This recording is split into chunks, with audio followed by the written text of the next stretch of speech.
अखंड मंथन के सभी दर्शकों को नमस्कार। आज से हम भविष्य दर्पण के अंतर्गत एक नवीन वेब सीरीज का शुभारंभ कर रहे हैं। पिछले अंकों में हमने आपको बहुत सारी जानकारी दी थी। अब इसके सीजन 2 में आपको कुछ और जानकारी देते हैं भविष्य मालिका वेब सीरीज के अंतर्गत। तो भविष्य मालिका वेब सीरीज के सीजन 2 में आप सभी दर्शकों का हार्दिक अभिनंदन है। भविष्य मालिका की रचना आज से लगभग 600 वर्ष पूर्व भगवान श्री कृष्ण के पंचसखाओं द्वारा की गई थी। ये 5 महान संत हैं: संत श्री अच्युतानंद महाराज, संत अनंता दास, संत श्री जसोवंता दास, संत श्री जगन्नाथ दास, संत श्री बलराम दास। इन्हें पंचसखा भी कहा जाता है। ओडिशा के रहने वाले संत श्री अच्युतानंद जी को भूत भविष्य दोनों को देखने की क्षमता प्राप्त थी और वो भगवान श्री कृष्ण जगन्नाथ के अनन्य भक्त थे। उड़िया भाषा में लिखी गई इस पुस्तक को भविष्य मालिका के नाम से जाना जाता है। भविष्य मालिका कोई एक पुस्तक नहीं अपितु 3 से 4 हजार पांडुलिपियों में लिखी गई भविष्यवाणियों का संग्रह है। कहा यह भी जाता है कि श्री पंचसखाओं द्वारा 1 से 1.5 लाख पांडुलिपियों की रचना उस समय की गई थी, किंतु अब उनमें से कुछ ही शेष हैं जिन्हें संकलित कर पुस्तक का रूप दिया गया है। भविष्य मालिका के विषय में यह भी कहा जाता है कि इस ग्रंथ के विषय में बहुत कम ही लोगों को जानकारी होगी, क्योंकि इसके पीछे भी भगवान श्री जगन्नाथ की ही लीला है। वैसे तो संसार भर के अनेक ग्रंथों का अनुवाद संसार की विभिन्न भाषाओं में हो चुका है, किंतु मात्र भविष्य मालिका ग्रंथ ही एक ऐसा ग्रंथ है जिसका अनुवाद ओडिया से किसी अन्य भाषा में नहीं हुआ है। इस ग्रंथ में लिखी बातों की व्याख्या अलग अलग विद्वानों द्वारा अलग अलग प्रकार से की गई है। वास्तव में यदि देखा जाए तो भविष्य मालिका में लिखे दोहों या पदावली को अभी तक सही अर्थों में कोई डिकोड ही नहीं कर सका है।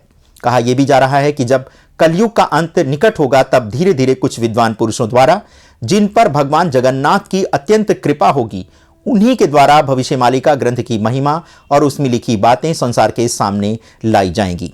जिस प्रकार सूर्य के उदय से पूर्व सूर्य का प्रकाश नहीं मिलता, उसी प्रकार से भविष्य मालिका ग्रंथ का प्रकाश तभी मिलेगा जब वह विद्वानों की व्याख्या के माध्यम से संसार के सामने लाया जाएगा। भारत के विभिन्न पौराणिक ग्रंथों में कलयुग की आयु 4,32,000 वर्ष बताई गई है, किंतु अभी 5,000 वर्ष ही व्यतीत हुए हैं। इस प्रकार से देखा जाए तो कलयुग समाप्त होने में अभी लाखों वर्ष शेष हैं।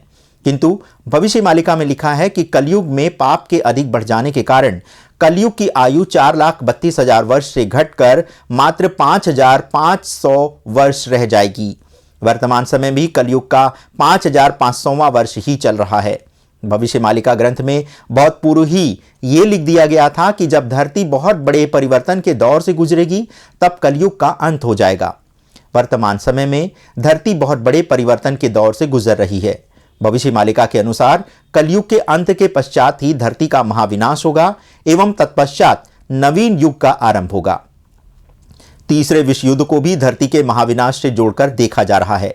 इस ग्रंथ के अनुसार वर्ष 2022 से लेकर 2029 तक भारत समेत पूरा संसार बहुत बड़े संक्रमण काल से गुजरेगा और यही समय महाविनाश का भी होगा।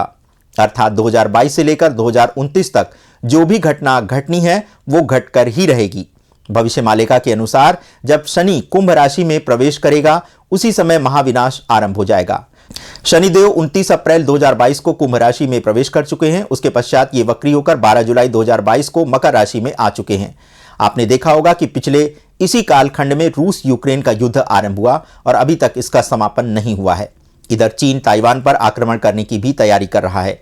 चीन के युद्धपोत भारत के पड़ोसी देश श्रीलंका में आकर खड़े हो गए हैं। स्वयं भारत के विदेश मंत्री श्री एस जयशंकर ये बयान दे चुके हैं कि भारत चीन के संबंध अब तक के सबसे संवेदनशील स्तर पर आ पहुंचे हैं। यदि भारत के विदेश मंत्री ऐसा बयान सार्वजनिक रूप से देते हैं तो आप समझ सकते हैं कि स्थितियां इससे भी अधिक गंभीर होंगी। आपने भी देखा होगा कि पिछले कालखंड में पूरे संसार में युद्ध, विस्फोट, संघर्ष के समाचार अधिक सुनाई और दिखाई दिए होंगे, किंतु ये महाविनाश का पहला चरण था, इसलिए ये मात्र हल्का संघर्ष ही इसमें देखने को मिला। किंतु इसके पश्चात शनिदेव एक बार पुनः 17 जनवरी 2023 को कुंभ राशि में चले जाएंगे, जहां वे 29 मार्च 2025 तक विराजमान रहेंगे। अर्थात अप्रैल 2022 से लेकर मार्च 2025 तक धरती पर तीसरा विश्व युद्ध आरंभ हो सकता है। इसके पश्चात शनिदेव 29 मार्च 2025 से 23 फरवरी 2028 तक शनि कभी मार्गी तो कभी वक्री होकर मीन राशि में रहेंगे। इस समय में धरती का महाविनाश और तीसरा विश्व युद्ध और भी तीव्र हो जाएगा। उसके पश्चात 23 फरवरी 2028 से 17 अप्रैल 2030 तक शनि मेष राशि में रहेंगे। ये वही कालखंड होगा जब भारत समेत पूरे संसार में करोड़ों लोगों का संहार हो जाएगा और महाविनाश का अंतिम दौर इसी के साथ समाप्त हो जाएगा। किंतु आपके मन में यह भी प्रश्न होगा कि आखिर हम कैसे जानेंगे कि महाविनाश का समय आ चुका है, क्योंकि ज्योतिष के अनुसार तो हमने आपको वो कालखंड बता दिया, किंतु आखिर महाविनाश के लक्षण क्या होंगे, भारत का अंतिम राजा कौन होगा, कैसे धरती अपनी दूरी से खिसक जाएगी, आखिर ऐसा क्या होगा कि धरती पर 7 दिन रात दिन अंधेरा छा जाएगा, आखिर क्यों आसमान में 2 सूर्य दिखने लगेंगे, क्या दोनों सूर्य होंगे या फिर दूसरा कोई तारा होगा, आखिर ये तारा क्या संकेत करेगा, ये सारी जानकारी हम देंगे भविष्य मालिका के अपने दूसरे एपिसोड में, यानी सीजन 2 के दूसरे एपिसोड में। तो बने रहिएगा हमारी इस विशेष वेब सीरीज के साथ। एवं यदि आप भविष्य मालिका वेब सीरीज के संबंध में आपके पास कोई समाचार है, कोई वीडियो है, कोई विद्वान है जो भविष्य मालिका पर शोध कर रहे हैं, तो उसकी विस्तार से जानकारी आप हमारे व्हाट्सएप नंबर 7905414965 पर दे सकते हैं।